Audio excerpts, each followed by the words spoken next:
when we can understand what is ours and what is not, that is coming out of this suffering perspective, this victim consciousness, this, and taking our power back.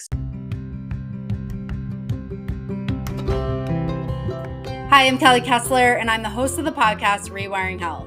Whether you're an entrepreneur who feels like you have the weight of the world on your shoulders, trying to juggle all aspects of business, or you're a corporate employee who feels like you're pulled in multiple directions, trying to excel and meet deadlines, or you're a passionate parent who feels like you pour your heart and soul into your children and there's not much left for you, you're in the right place. This podcast is designed to give you tools, tips, and strategies around how you can cultivate balance within your life, feel energized and present, and stop feeling like you're compromising your health and inner harmony. I am so glad you're here. Have you ever felt like your mind is a merry-go-round with negative and intrusive thoughts continually cycling around? It's the kind of ride you just want to jump off of. But how? In this episode, Aneta shares her story of how she released herself from the intrusive thoughts that deeply impacted her life and how you can too.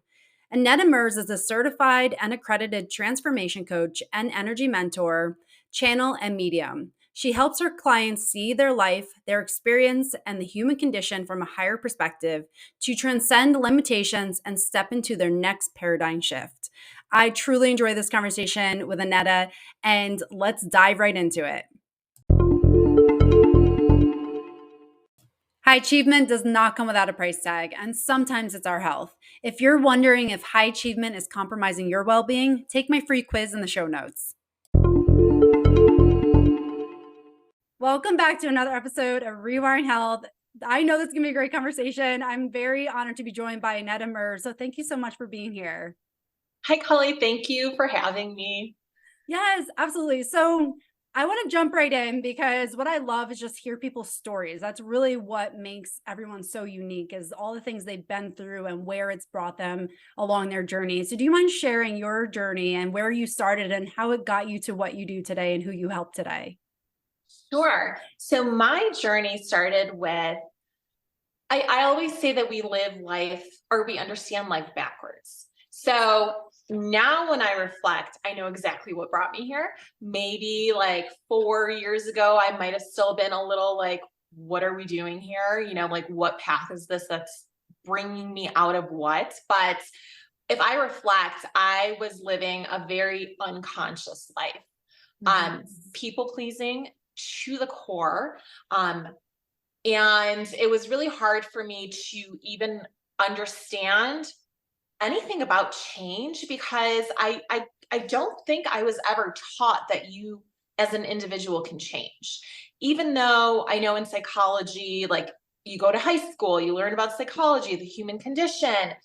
I don't know if they really take you through the possibilities of becoming who you're supposed to be or transcending certain even like cognitive habits, right? So what really brought me to where I am today is the desire to help other women. I started a Facebook group for women with intrusive thoughts postpartum. I received an OCD diagnosis postpartum, and that really, when I understood what OCD was, and OCD is an anxiety disorder. And when I understood what it was, that intrusive thoughts, it's just energy. You're supposed to separate.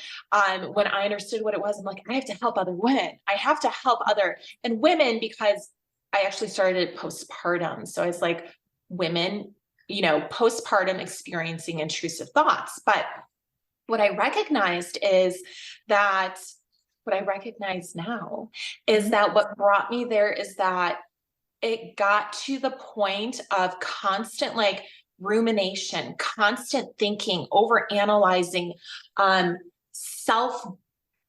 internalizing everything, self-blame, all this stuff.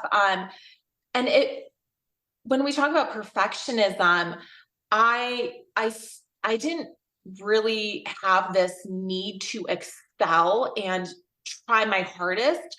I was more so motivated by pleasing other people, whatever that looked like, right? So it was this unconsciously lived life.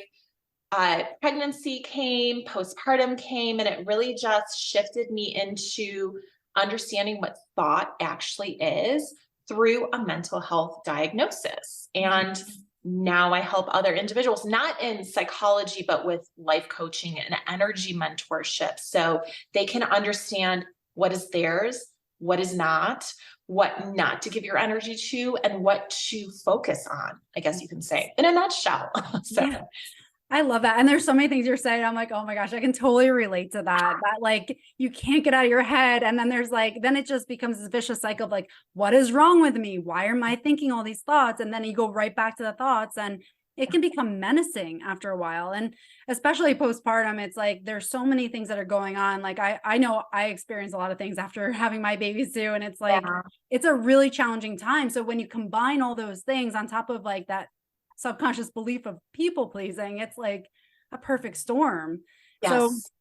it's amazing that you were able to get yourself to a place where you could have a good understanding of yourself and almost have that compassion for yourself, that there's nothing wrong with you. It's like your system is trying to tell you something.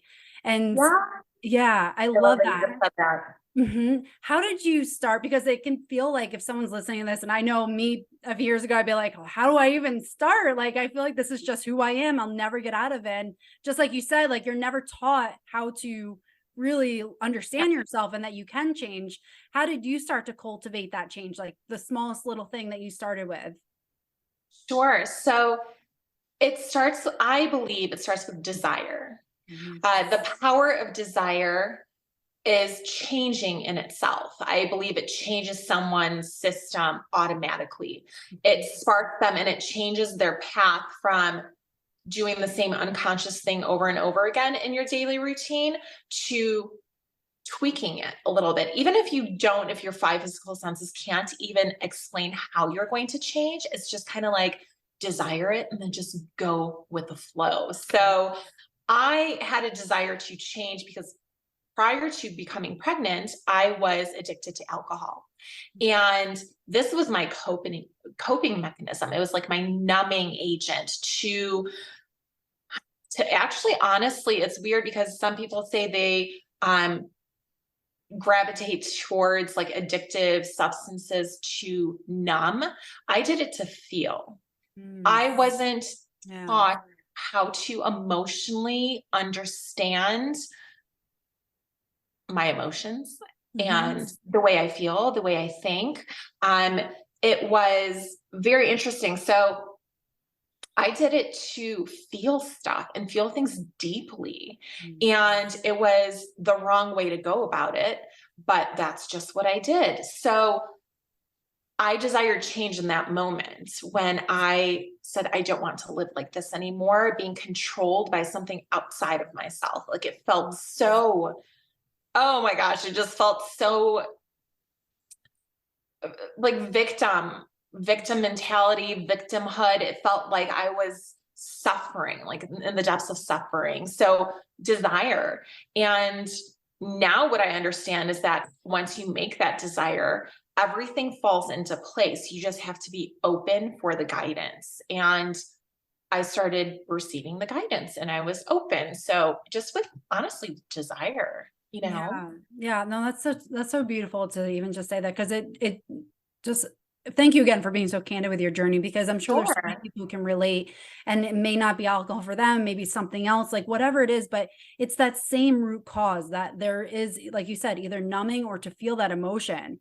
Yeah. And you're so right. Like a lot of times you hear it as a numbing thing. So some people might be like, well, I'm not doing it for numbing, so maybe that's not me. But the fact that you say it was to feel something and to get in touch with your emotions, like that just may open someone up, be like, oh my gosh, that's what I'm doing, So thank you for Hopefully, yeah. sharing that. But it's, so many, I feel like with so many people I talk about, there is just such a disconnect with that emotion. And I don't know why we get disconnected because as children, we're usually very connected. And I don't know what causes that as we evolve. I know life can often kind of shroud our inner core, but it's so beautiful when you talk about desire, where it's like that pain becomes so much that you just want something else. And it is about that knowing that you want something, not necessarily the how of how you're going to do it. And so, Yeah. yeah, that's huge. So once you started Sure. cultivating the desire and you were saying that you're getting guidance, how did you start to feel that you were being guided in that? Because again, if we're out of touch with our emotions, it can feel also like we may be out of touch with our higher selves too. Definitely. And I will say that prior to, like I said, I was living a very unconscious life, right? So I wasn't connected to what felt like anything spiritual. I knew of God. I grew up Roman Catholic, but I felt so disconnected, right? So I started seeing patterns, and it started with when I actually went to go seek help. I sat within OCD and intrusive thoughts for about a month, suffering, thinking these thoughts are mine. And just to give some context, someone that suffers with OCD suffers with, and we all get intrusive thoughts, but for some reason, these thoughts sparked like this massive fear reaction. And that's what keeps someone stuck in this fear based energy. And you can't reason your way out of this. Like, no, that's not. And the intrusive thoughts are horrific, like your worst nightmares, right?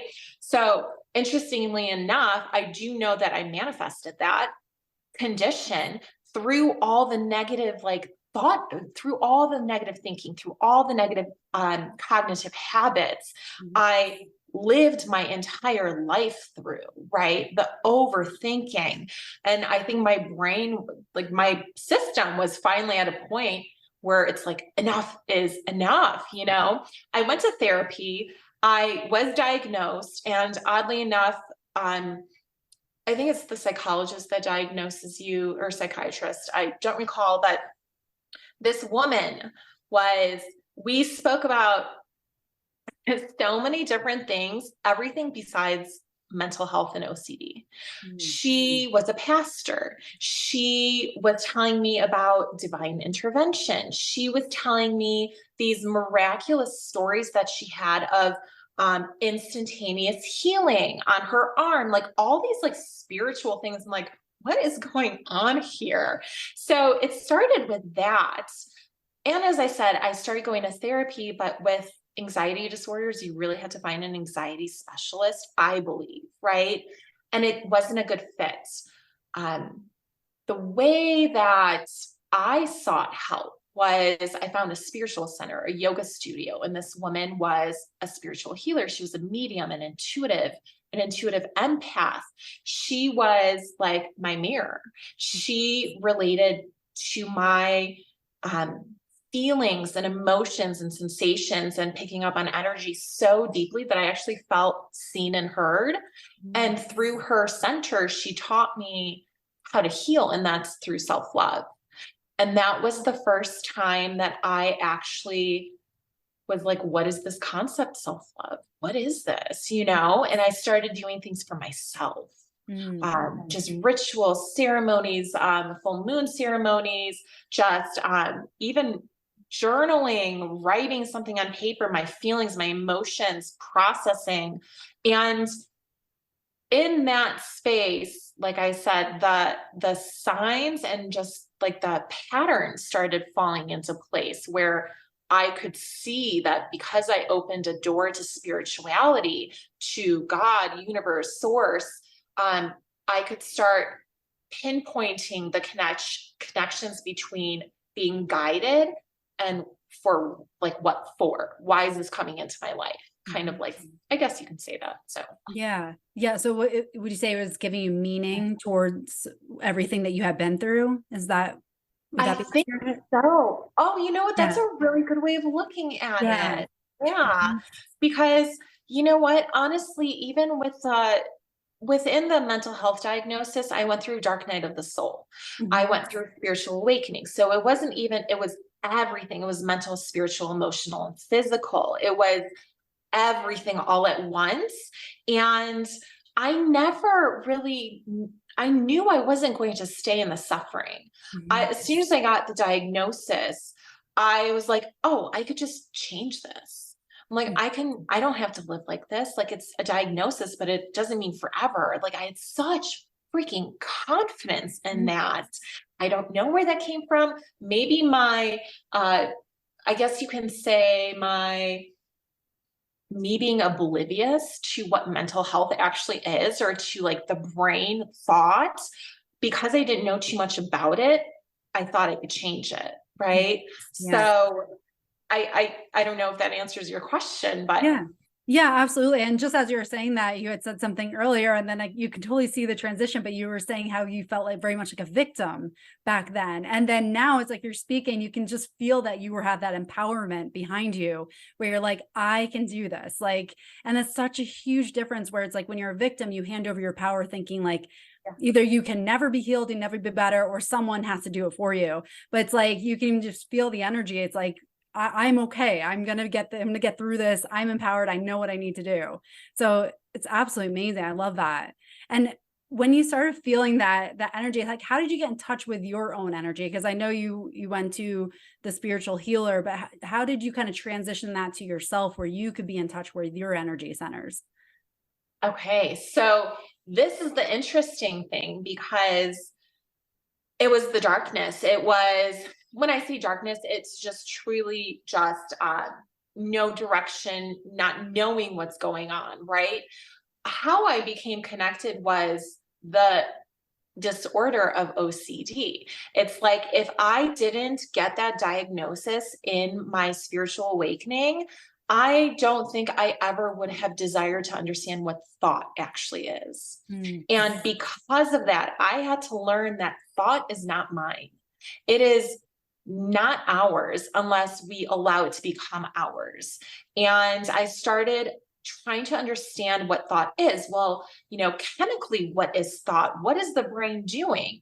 And I realized that I'm like, it's not only psychology, but it's quantum physics, it's metaphysics, it's all energy. All thought is energy. All anything is energy. So when I had that breakthrough of, I get to choose what runs through my mind and what I give my energy and attention to, it was like the path to self-awareness. Because when we can understand what is ours and what is not, that is coming out of this suffering perspective, this victim consciousness, this and taking our power back. So completely exactly what you said, like taking our power back. So really just trying to understand my brain, trying to understand what thought is, and that opened doors to like new desires and new things to learn about. Yeah. And do you mind diving deeper into like learning, like how do we differentiate between like what's ours and what's not ours? Because that can be really like muddled. I feel like for someone too who's like maybe still in those like intrusive negative thoughts, it's like it's so true. Like I lived that for years. Like these are all my thoughts. This is who I am. And then it is like once you remove yourself from it, it does become clear. But how did you start to remove or actually like separate what's you and what's not you? Yes. So this is the interesting thing about energy, because it is, I don't know how to say this. It's all an experience we are supposed to be having.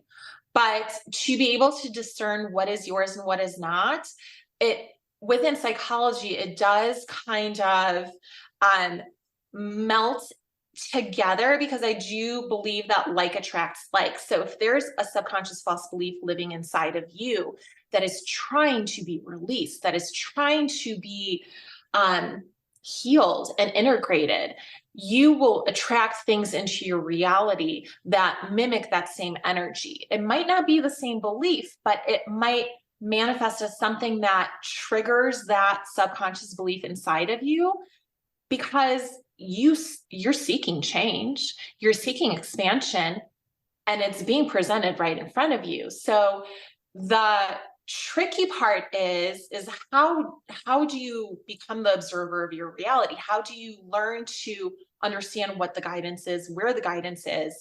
And it's really introspection. It's the desire to understand yourself, the desire to understand your power, everything that you are.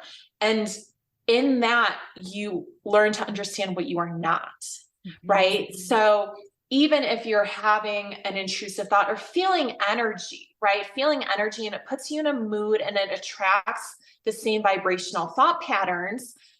This could be guidance to something that's within, or it could be someone else's energy, or it could just be fleeting, right? So truly understanding how to discern what is yours and what is not is becoming the observer, but becoming the observer has a lot to do with understanding the self. On so many levels. And there's even subconscious false beliefs. I know you do a lot of work about reprogramming subconscious false beliefs. And I'd love to go into that if you're, if you want to have that conversation, because honestly, I'd love to. it has to do with consciously aligned beliefs that will outweigh or release the subconscious unaligned false beliefs. So that's another step to it, I think. Yeah. So when you say consciously aligned, because I just kind of like talking about that terminology, is it things that feel authentically you? Is that what you would say that is? Yeah. So if I was to ask you, like, what has been coming into your awareness? What thought patterns, but more so like belief systems, what kind of ideas have been coming into your awareness that make you go like, that's an interesting thought or an interesting belief? These, I believe, are when we choose change, this is the how. This is the stuff that we don't need to understand. It will come to us because you're choosing change, you're opening the path for alignment and new belief systems. I believe we're always guided. I believe that we are always doing the work, even though it's not perceived that we are. Our body knows how to guide us. Our higher self knows how to guide us. We are highly intuitive, every single one of us. And when we start entertaining these trinkets of information that comes through either a podcast, a book, a TV show, your friend randomly says something, you walk past a stranger and they say something that like really intrigues you and inspires you, those kind of beliefs, I believe, are the breadcrumbs that we're supposed to start following, because in the long run, when you keep entertaining this consciously aligned belief, I believe what happens is that it gets imprinted and embedded into the subconscious, and it has a purpose. And its purpose is to rewire the old and become the driving force of your new life. And then when it's ingrained within you, that becomes an aligned subconscious belief, right? And you operate your life from that belief, your reality shifts, you change, your perception changes. So that's kind of what I mean by aligned. And I'm sure you know exactly what I'm talking about. So that's the aligned beliefs, and they pop into our lives. I think they just pop into our lives. Yeah. I everything you said, I completely agree with, because that was literally my experience. Like literally like to a T, like I was that negative thinker. I was that people pleaser perfectionist for years, thinking like the world is working against me. And like, it was those little things. I'm like, oh, I watched this documentary Heal. I'm like, oh, that's an interesting concept. And then like that opened up the next door. I'm like, oh, I'm going to read this. Oh, I'm going to listen to this podcast. And it was, and then it just completely evolved. So now I'm like, reading all these books, podcasts. I am bombarding my system with like different belief systems, and that are based on growth, that the universe is working for us, that change is possible, how to rewire our brain, like all those beautiful things that I think I was destined to find. But like, as you describe it, you're completely right. And just being open to it, like you said, is absolutely key. And not expecting like you have to be fully, like know what you're doing, it's like things are gonna unfold for you as they're meant to. And I love how you describe that, because completely spot on. Yeah. So isn't that interesting? When you just said that, I was like, no way. Okay.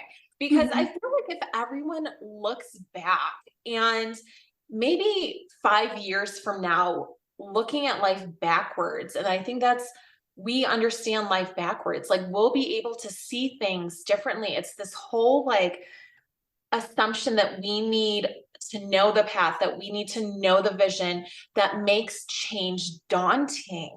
And I really do feel that we keep ourselves prisoners in the false belief that change is difficult.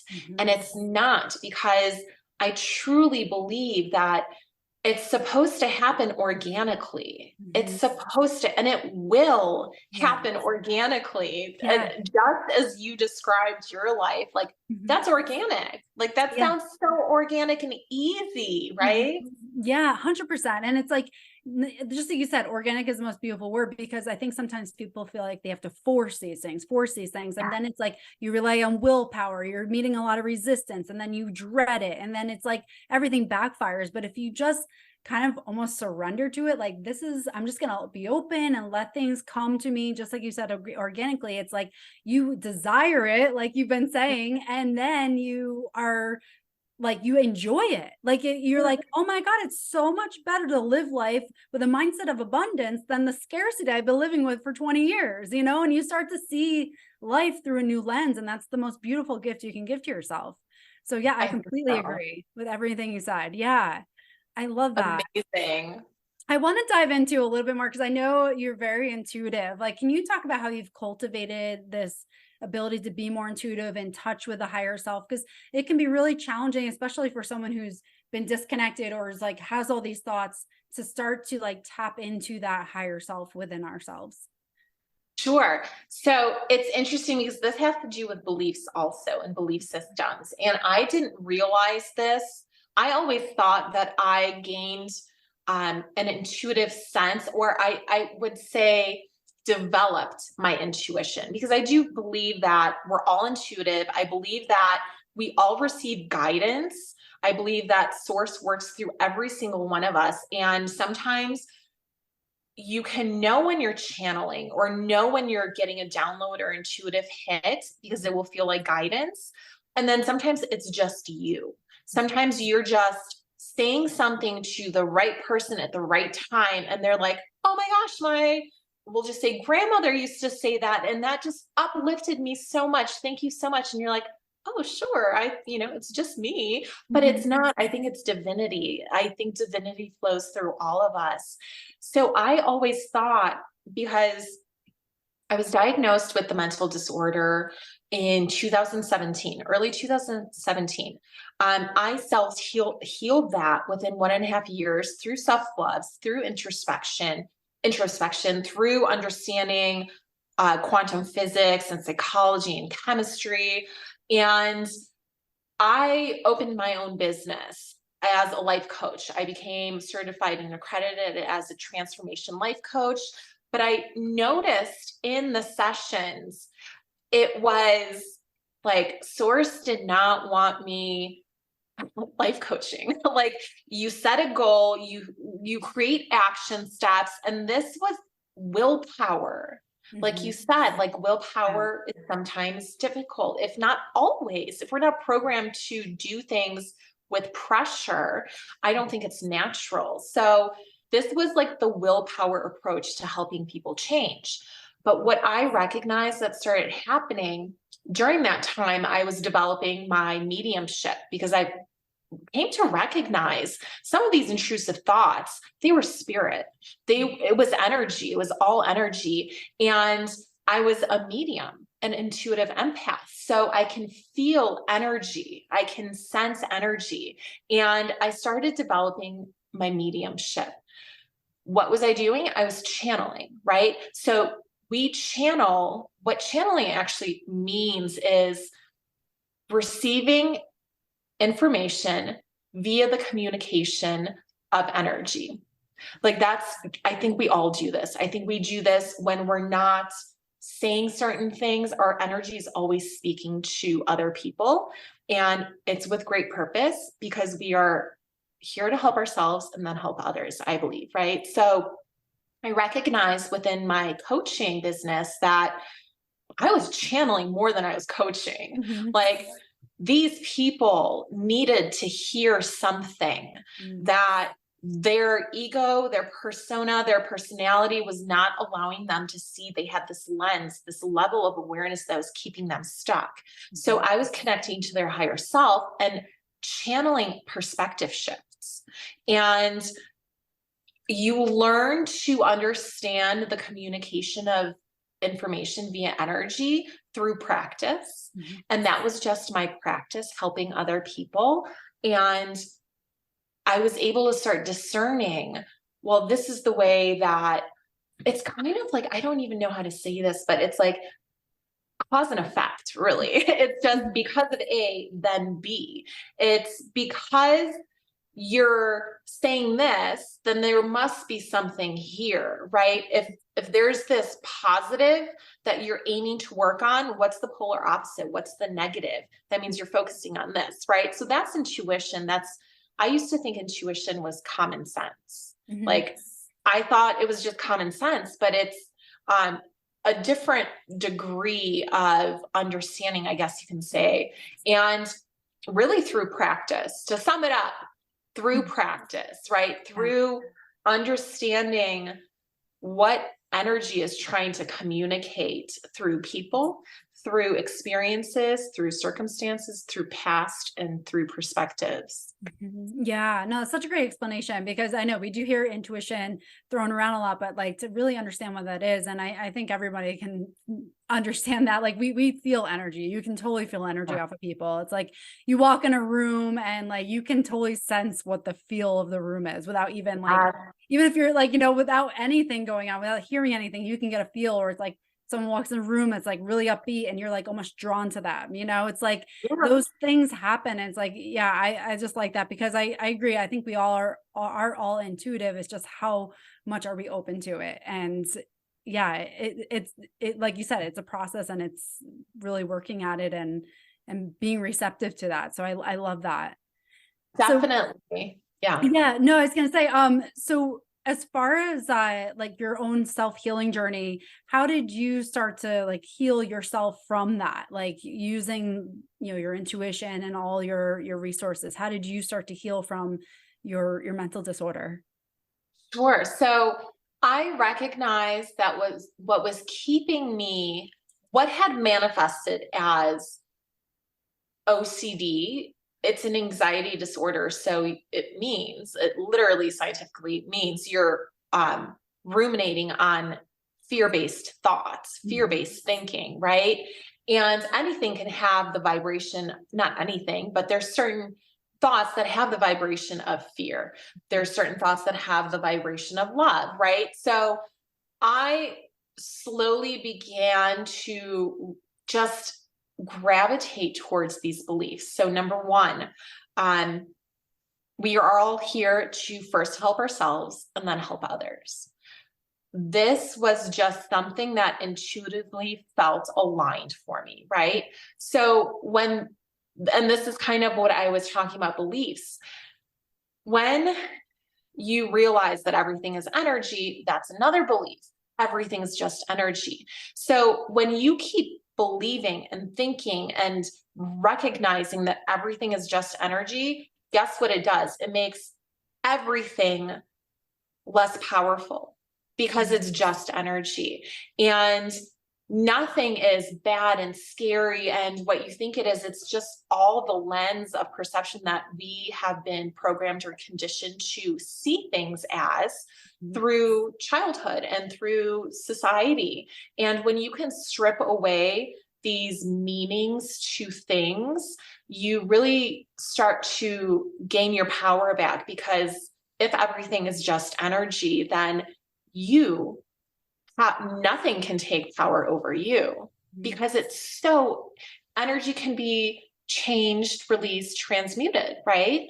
And I can do that, right? I can do that. So that it's really just beliefs. That belief, honestly, and this is where it happens so organically, because I'm telling you, when you start entertaining new ways of thinking, I always say, you need to entertain new ways of thinking for new ways of being.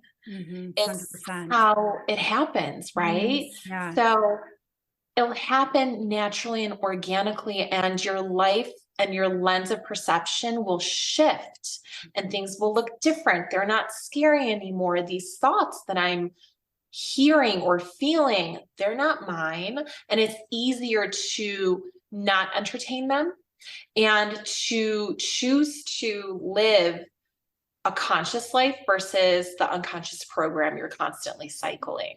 It just makes it easier. New belief systems. It really does. 100%. There's actually a beautiful quote that I absolutely love. It says, "No problem can be solved from the same level of consciousness that created it." I And it's love literally that that. also. I Yeah. love that also. And it's so true. Yeah. It's just so true. Mhm. What is remarkable though is, so you have that, right? And you have that belief. And like, are you seeing your life start to mimic that? Yeah, 100%. Like, I Yeah. look at how I was like 5+ years ago and like where I am now, and it's like, yes, 100%. Like I've just evolved, and like my outside world is mirroring what's going on in my inside world. And I see that every day.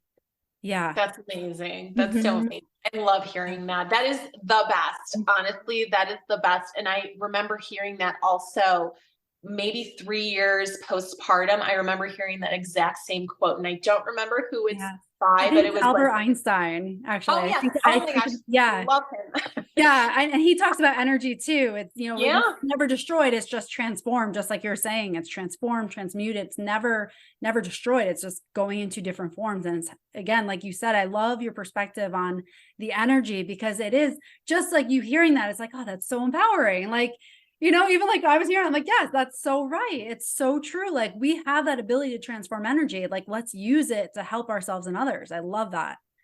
Definitely. Yeah.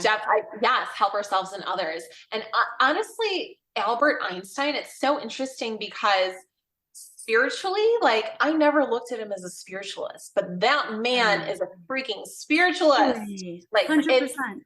crazy the things that I look at, and this is change of it in and of itself, because I look back to some of the things that I've read maybe 10 years ago, and you look at them completely differently, and they bring you a completely different message, and you feel them differently. Yeah. It's like they feel more like truth now because you've gravitated to that way of thinking, Yeah. Yeah, 100%. And it's like, you develop a different lens, and then all of a sudden the whole world looks different to you. So Yes. it's just like that. It's like those, even just little things like quotes. It's like, yeah, you just have a different perspective on them. It's beautiful. Like, you can see your evolution by those things that you would have looked at years ago, and it's just night and day. And it's just, Definitely. yeah, so beautiful. I feel like we could talk all day. Like, there's so many layers to this. But in the essence of time, I just want to give you, I would love for anyone who wants to connect with you, how can they find you and where can they connect with you? And my company is called Solace. Can you hear me? Yeah, now I can hear you. Yep. My company is called Solace, and sorry, I had an incoming phone call. And I said it like 3 times. My company's name. That's okay. We're gonna if anyone knows once, here it is. Oh my gosh. And my website is Center of Solace. So Center of SOLACE. That's also my Instagram handle. And I primarily promote my work, my channeled guidance, my intuitive hits on my Instagram page. But my website is where you can find all of my services. And I have a podcast coming up.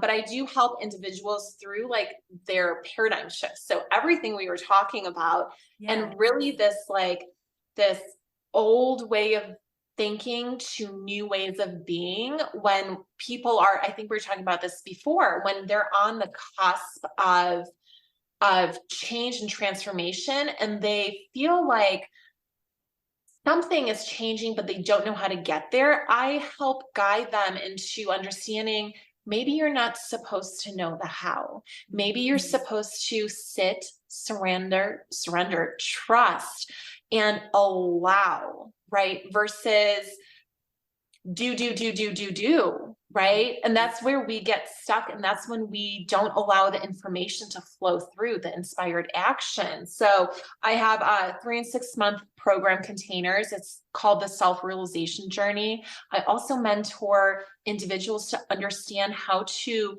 channel, how to do mediumship, how to develop intuition, but really how to discern what is theirs and what is not, right? So that we can become more stable in understanding who we are and become the observer of our reality. Yeah, that's amazing. I will definitely put everything in the show notes for anyone who is Thank listening you. and wants to follow Aneta. Thank you so much. This has been such an insightful conversation. And just there's so many things that, again, for anyone listening, here are those little breadcrumbs that can guide you to something else. So take whatever you can from this and allow it to serve you in the best way possible. So thank you so much for everything today. Thank you, Kelly. Honestly, thank you so much for having me. I'm certain that there's tidbits of something that will help someone. So I appreciate having the platform to share. Absolutely, for sure. And again, for anyone who's listening, if you found value in this, don't hold it to yourself. Give it to someone else who can also benefit from it. Sharing this is really the biggest gift you can give someone to help them transform their life as well. So thank you so much again. And thank you for everyone who's listening today. Hey there, thanks for listening to this episode. I hope it serves you well to start rewiring your brain to create the life you desire. If you found value in this, please share it with a friend and tag me on Facebook or Instagram at Dr. Kelly Kessler.